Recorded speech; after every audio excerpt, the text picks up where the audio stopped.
Well, whenever you get invited and go speak somewhere, especially when you're kind of like a long-haired hippie, you never know if you're gonna get invited back. So first of all, thanks. Second of all, some of you all are like, I don't know who this guy is. Well, here's the reason why, is because you were a good Arizonian and you left in July whenever I came.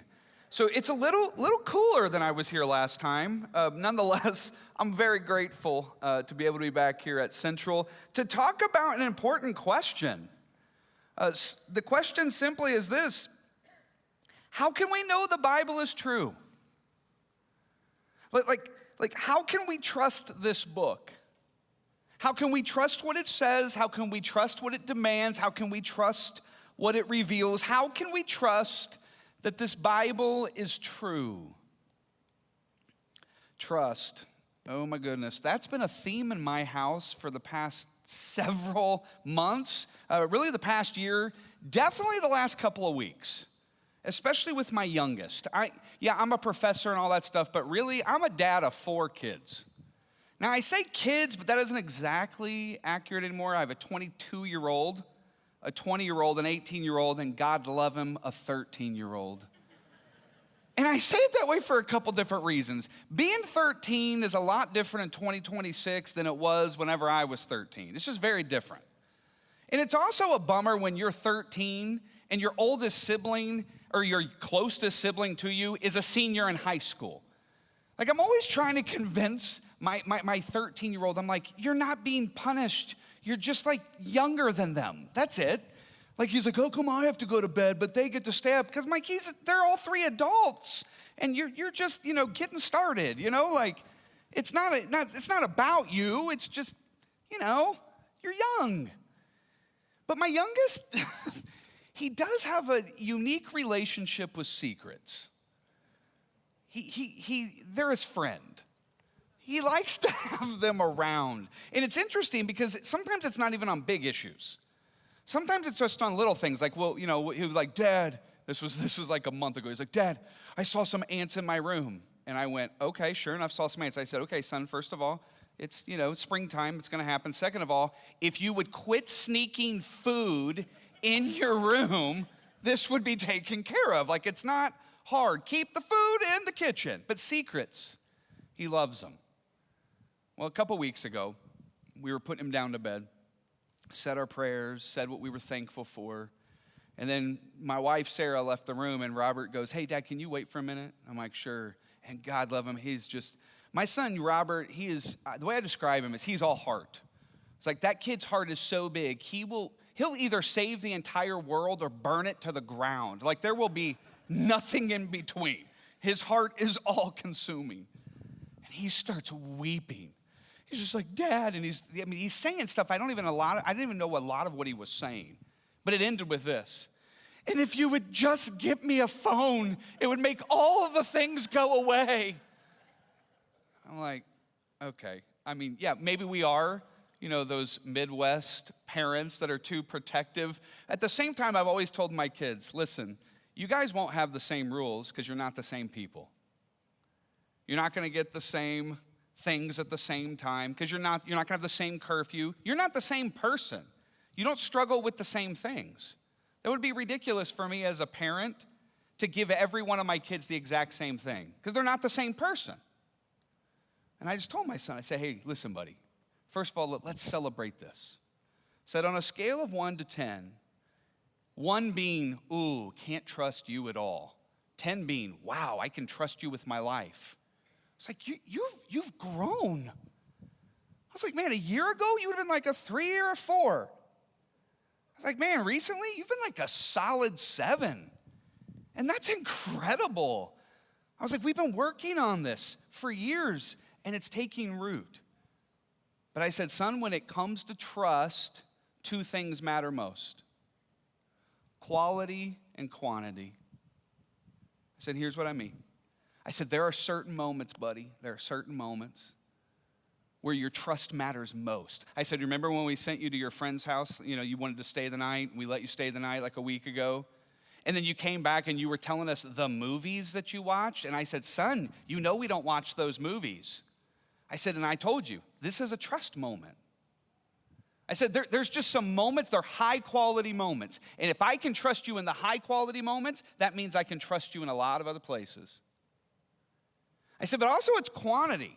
It's like, I know when you cross those lines, you feel bad. But I said, the problem is you think if you say you're sorry, then we should forget about it for the rest of the night and then give you a phone the next day because apparently you're cured of secrets. I said, no, making the right choice over a long period of time in a lot of different locations eventually leads to deep trust. Trust is centered on quality and quantity. One of the things I find interesting is that the older we get, we have just a deeper relationship with trust. We live our lives every single day relying on trust. We trust that our elected officials will do what we elected them to do, both in the quality moments and in the quantity. We trust that when our spouse says they're going to work, they're actually going to work and not with the person they're having an affair with. We trust them with quality things and quantity. I mean, we trust our car to get us to our job so that we can pay for our food. We trust it in quality moments, like when we're late, and in quantity, like all the time, get us there, and have air conditioning. You live on the sun. Like, I mean, I've never seen a people so dependent on air conditioning. But y'all, it's real out here. It is real. As adults, trust becomes ever more important, ever more fragile, ever more valuable. And when it comes to issues of faith, issues of devotion, issues of God, trust is in high demand. Because you see, when it comes to faith, it doesn't just require you to believe something with your mind, it requires you to put your entire life in the hands of a God you can't see. Like when it comes to faith, it requires you to open your past and let Jesus in, to allow Jesus to lead you through every single moment in your present. Like whenever it comes to faith, it requires you to open up your future and to trust Jesus even if he leads you to a tomb of your own.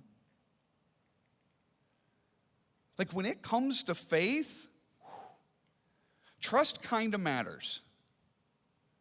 In a question like we're asking today, can we trust the message of Christianity? Can we trust this book that says the things that Jesus says, that teaches us the things that Jesus did? Can we trust this book? That's a question that frankly is pretty heavy, pretty significant. Because it's not just about what you think, it's about how you live. What I want to do tonight then is I want to lay out some evidences. This is going to be a lot of like facts and stuff. Now we'll get to the heart stuff later. Why? Because that's just kind of like who I am. I love looking at the head, but if it doesn't lead to the heart, I'm kind of lost. We'll get there later. But we really do have to just kind of unpack some of the facts, some of the evidences of this book that we call the Bible. And that is fact number one. Like all religions, like all faiths, we have a sacred text, and we call it the Bible. Here's some facts about the Bible. In this book, there are 66 other books, and they're divided into the Old Testament and the New Testament. And these 66 books were written over a period of around 1,500 years by around 40 different authors in at least 3 different languages: Hebrew, Aramaic, and Greek. Facts. But those facts, we all can be like, okay, that's interesting. Oh, but this book doesn't just span time. It doesn't just span authors. It also spans like every facet of life. Like this book talks about marriage and it talks about divorce. It talks about your anger and it talks about your need for forgiveness. Not just your need to to receive forgiveness, but your need to actually give forgiveness. It talks about the hatred and what it does to your heart. It talks about the danger of money and the importance of actually being free from the shackles of wealth through giving. This book doesn't just have a lot of other books and a lot of authors and a lot of languages. It talks about like every area of your life. The question is, though, can we trust it? Like, can we trust this text? Or is it just some book that over the last, 2,000 years, humans have just put it together so they can control other humans? I'll never forget once where I was at my first full-time ministry and had this very wealthy donor very upset with me and the senior minister because he found out that somebody we had been ministering to had AIDS. And he was angry that we hadn't told everyone. And he said this to us. He said, if you don't get up this next Sunday and announce to everyone that he has AIDS, then I'm leaving and I'm taking my money with me. Sometimes my mouth gets ahead of my head because without thinking, I just said, don't let the door hit you on the butt on the way out. And then I looked at the senior minister like, I'm sorry, that's your line. Like, you do what you think is best. But he looked at us finally, and I said this. I did say after that, I said, listen, what I mean is this. If every single person wants to get on stage and tell every secret and every one of their sins first, then I'll consider this person being able to share their story. It's like, but we're not going to embarrass him. That's not happening. This is what he said to me. He goes, listen, you need to realize there's some times in this life that you can't just follow some book from the 1830s. And I was like, okay. It's like, actually, can you trust this book, though? In all areas of your life, can you trust it? Trust comes down to two things: quality and quantity. Quality and quantity. And when it comes to the actual evidences of the trust of the Bible, when we talk about quantity and quality, we're talking about manuscripts.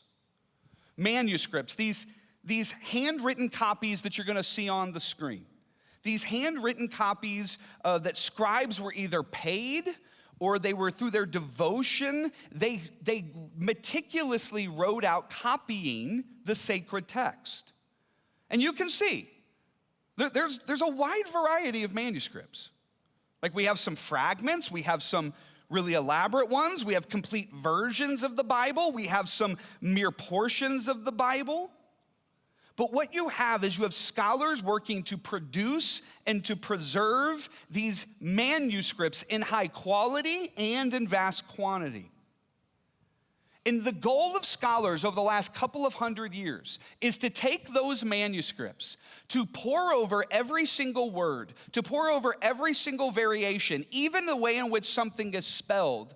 And their goal is simply this: to come up with a biblical text as accurate as possible to the original words from the original author. That is their goal. With all of those manuscripts, their goal is to figure out what was the original words by the original authors, and how can we wrestle with this. The process is meticulous, but the goal is clear. The goal is to produce a text that you can trust. A text that says this: what the original authors meant to say, this is what they said. How do we measure this trust? By looking at the evidence of quality and quantity. Now, before we dive in, I want to go ahead and give a shout out to the Center for the Study of New Testament Manuscripts, where a lot of the information we're going to be going through in the next 10 minutes or so, it comes from them. And it's specifically this magician of the manuscripts named Dr. Daniel Wallace. He is a brilliant and quirky individual. I've never heard him give a lecture where he wasn't wearing some Hawaiian shirt of some flavor. But he has dedicated his lives to not just studying these manuscripts, but to actually making the copies available online so that you can go through the manuscripts yourselves, so that you don't just have to take their word for it. So big shout out to them. Also, before we dive in, I wanna say a thing or two about myself in this. Now, you heard earlier, I'm a professor of New Testament. My actual title is Professor of New Testament and its Origins. Why? Well, I am a biblical scholar. Like I have been trained, I teach the Bible. I teach the Gospel of Matthew and the book of Revelation and write books on those. Like I am a biblical scholar. But 1/3 of my PhD is actually in Roman history. Like I'm a trained historian. And so there's gonna be times whenever, yes, I, as a biblical scholar, I can't help but talk about some of the Bible parts of it that get me excited. But I really wanna communicate to you primarily from my historian hat. Because whenever you look at this evidence from a historian's perspective, frankly, here's the result when it comes to the New Testament, when it comes to the Bible. The evidence is ridiculous. It is so absurd. We don't even have a category for it as historians for the amount of evidence that we have when it comes to the Bible. It is astronomical. And sorry if that's me showing my cards a little too early, but that's like the historian's verdict. So let's dive in and look at what I'm talking about. I want to start by looking at quality. And what I mean by quality when it comes to manuscripts is I want to look at the substantial copies, not just the fragments. We'll set the fragments aside for later.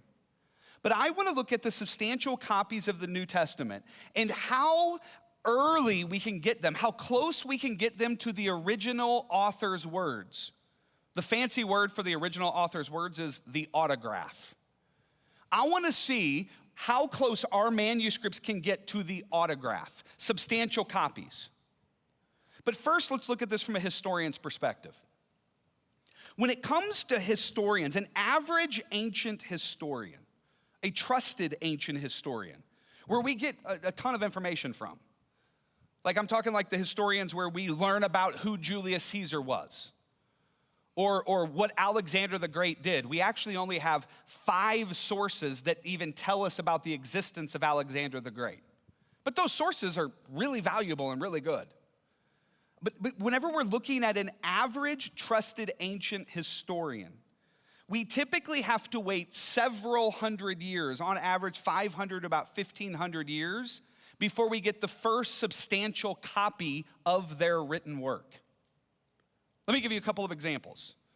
We're gonna look at several of them. I'm gonna tell you why they're significant, and we're also gonna see how long it took to get the first substantial copy. First figure is Pliny the Elder. Now, in the parentheses, I have their rough approximate of when they died, and then the 700 years later, that's how long it takes to get the first substantial copy of their work. We know when Pliny the Elder died. He died in AD 79 because he was in Pompeii when Mount Vesuvius erupted and covered the whole city with lava.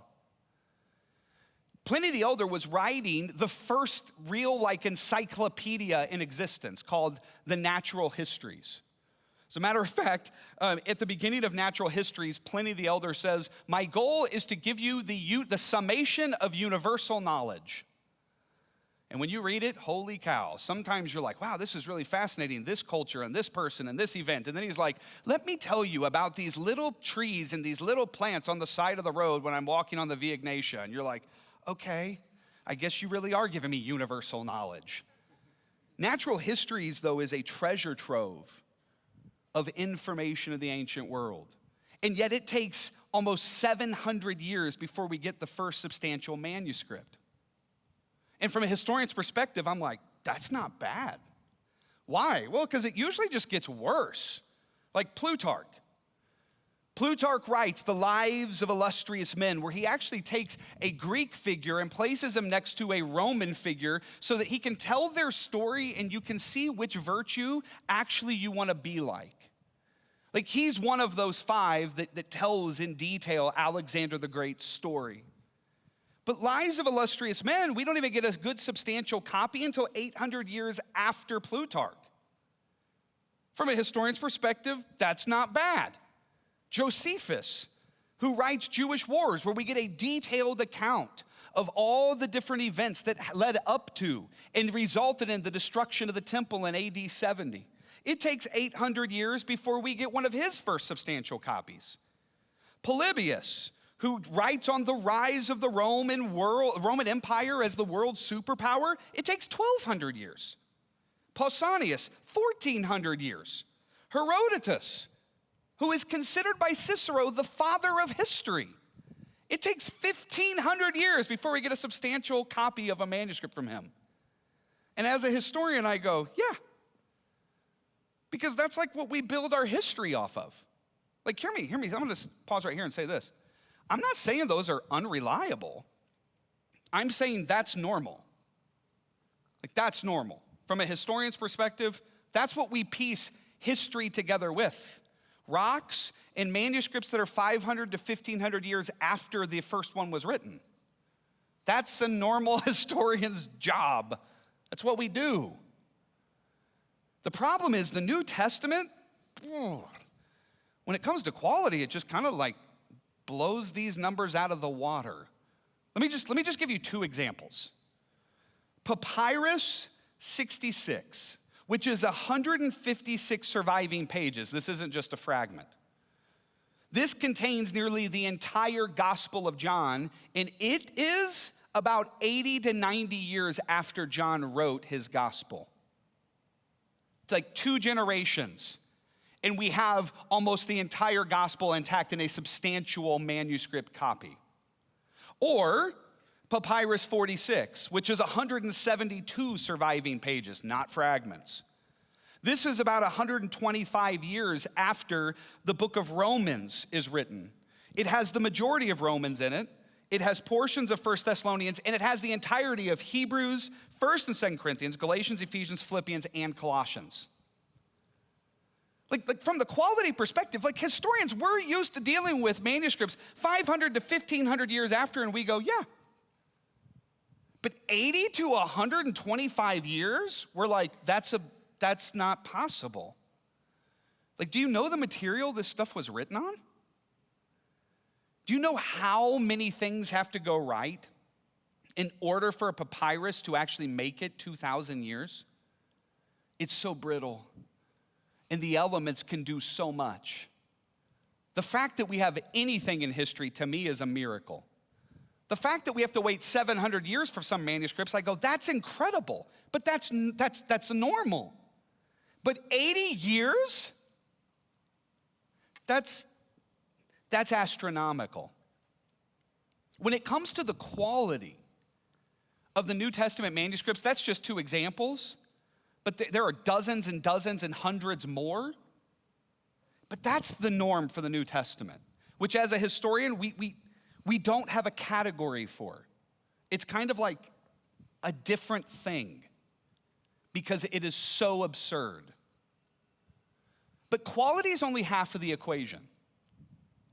Quality, if you just have 1 or 2 good manuscripts, you can't go running around going, see, now you can trust it. No, you just have 1 or 2 good manuscripts. Quality must be balanced by quantity. Quantity also matters. And again, when it comes to the New Testament, it's actually ridiculous. So I'm not even gonna do the whole Bible. I'm just gonna do just the New Testament. When it comes to the New Testament, we have, from the Greek manuscripts alone, we have 5,541 approximately. And I say approximately because that's a really conservative count. Some people like to bump it up, but I wanted to find the lowest. When it comes to Latin, so Greek is the language of the Greek Empire, which was what the New Testament was written in. But Latin was the language of the Roman Empire, which is what eventually the New Testament was translated into very early on. We have around 10,000 Latin manuscripts. Whenever then you start adding other languages that were around in some of the regions that the Christians were living and preserving, like Coptic and Hebrew and Gothic language, it adds another 5,000. Some scholars say over 10,000, but I went with the lower number again. That means when it comes to the quantity of manuscripts, when it comes to just the New Testament, we have around 20,000 manuscripts to try to figure out, are the words that we have in the New Testament the actual words that the original authors wanted to say? Now, the problem is with numbers is it sounds big, but it's hard to really digest. how significant that is compared to the rest of history. So I want to give you an illustration that I'm indebted to Daniel Wallace. I want to cite my sources. This next illustration is a Daniel Wallace one, and it is brilliant because it paints the picture very clearly. When it comes to the average classical Greek writer, so a good trusted historian, we have about 15 copies typically of their works in existence. And if you stacked those copies up, it would be about 4 foot in height, or like the size of like a music stand. So let's go ahead and have a music stand. About the size of this podium, size of the music stand, about 4 feet tall. If you stack the 15 copies that you have of most trusted ancient historical sources, it's about 4 feet tall. And that's pretty impressive. Like as a historian, I see that and I get excited. Because then I'm like, oh, I wonder if we compare them all. Like, are there places where we have to figure out what was really being said?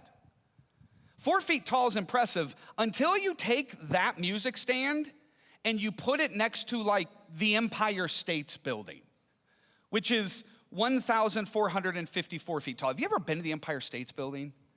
I was just there like a couple months ago and I was trying to take a picture of me and my son in it and I couldn't even get to the top of it. I'm like, it's so stinking tall.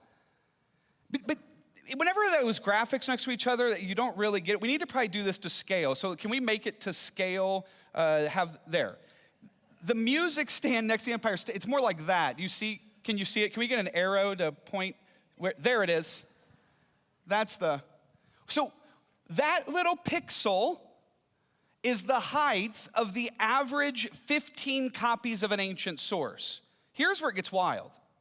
The Empire State Building is actually not the size of the New Testament manuscripts, because the New Testament manuscripts, if you stack them up, it is 6,660 feet or 4.5 Empire State Buildings tall. What category do we have for that? Like as a historian, I'm going, that's like Wilt Chamberlain's basketball records. Like those don't count. Because how does that even compare to what is normal? That is so absurd. There is such a preposterous amount of evidence that when you compare it to anything else, you start to ask the question, okay, now wait a minute. Why are we comfortable with what we know about Julius Caesar and Alexander the Great, but for some reason we have an issue with Jesus Christ? Like if we're just like basing everything off of evidence and we're just talking all about reason and all about logic and all about, okay, fine. Then what do you do with that evidence? I do think that's an important place to land though. I mean, from a historian's perspective, quality and quantity, New Testament passes with flying colors. But here's what I know is absolutely true. There are people in this room that it does not matter how many statistics I put on the screen or how many scholars I bring to bear or how many letters I have behind my name. You will hear it all and you still won't believe it. Why? Why? Why do we struggle to believe that this is true? Several years ago, I had a student. He came to Ozark, and he was very honest about why he was coming. Even in his enrollment, he said, listen, I am an atheist, and I am coming to Ozark because I want to investigate this faith. I believe it is worth the time and the money to come here to say, if you guys really believe what you say you believe, this changes everything, and I don't believe it, but I want to hear what you say. I love that. I'm like, I can work with that. Indifference I struggle with, but somebody that's like a doubting seeker, I'll hang out with them all day long. So by God's grace, he got put in my Acts class, which all freshmen take at Ozark. So, him and I just kind of connected, and then he was like, hey, do you mind if I come by your office? I'm like, shoot, that's no problem. Swing by on Monday. So we did, and that first Monday, we talked for probably 3 hours. And he just had question after question after question. But by the end of it, I was like, man, that was fun. And he left, and then he came back the next Monday with a whole new set of questions. And then some of them were about can we trust the Bible? Some of them were about what about the problem of evil? And some of them were about is it even rational to believe in a being that is boundaryless? And so a whole new set of questions, whole new 3 hours. After he was done, hugged him, left, came back the next Monday, whole new set of questions. This happened for 6 Mondays in a row. 3 hours of talking, answering questions. Next week, a whole new set of questions. On the 7th Monday, we get around 2.5 hours in, and I said, hey, I love you and I've loved this. I said, but I'm not gonna meet with you next week. He was like, why? Like, what's going on? Did I do something? Did I offend you? And I was like, no, you didn't offend me. I just said, but come on, man. We're playing games. And he goes, no, I'm not playing games. I just have questions. And I said, no. I said, that's right. I said, okay, look, answer me this.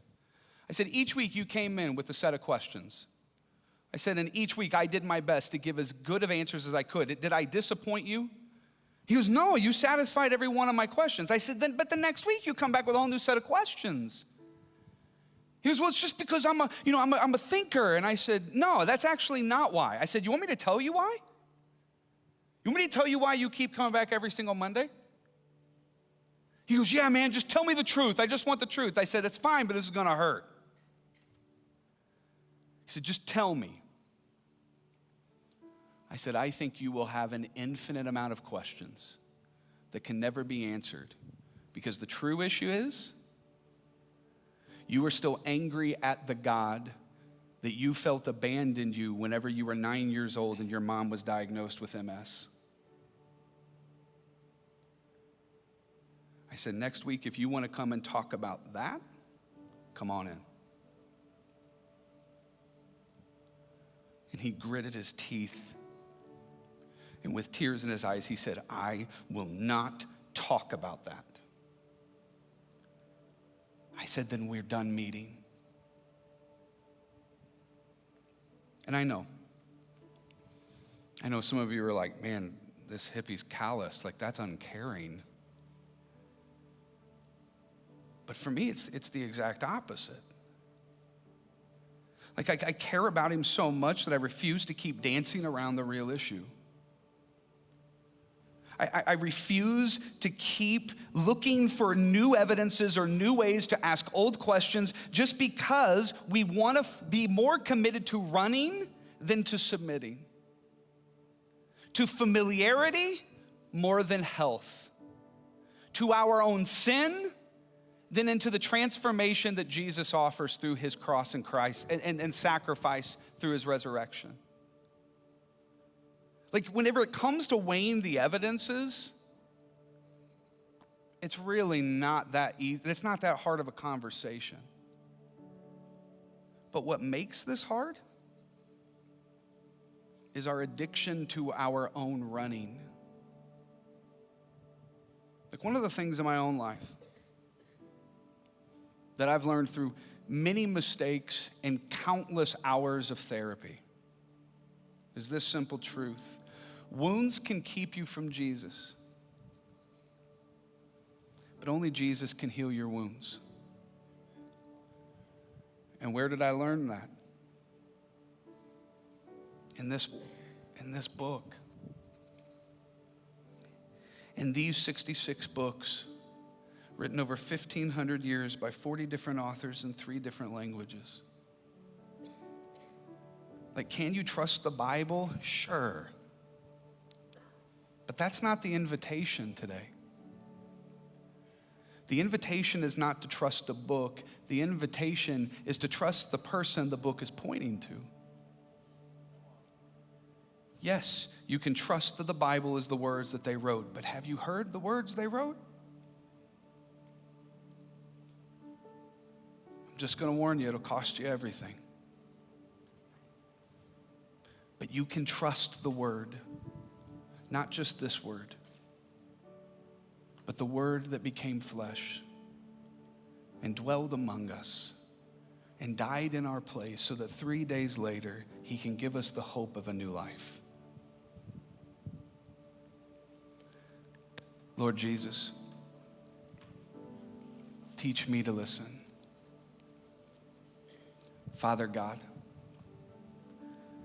give me the patience to lay still as the scalpel of you, the good physician, puts it to my heart. Holy Spirit, Give me eyes to see and ears to hear what only you can speak. And I ask this in the name of Jesus, our King. Amen.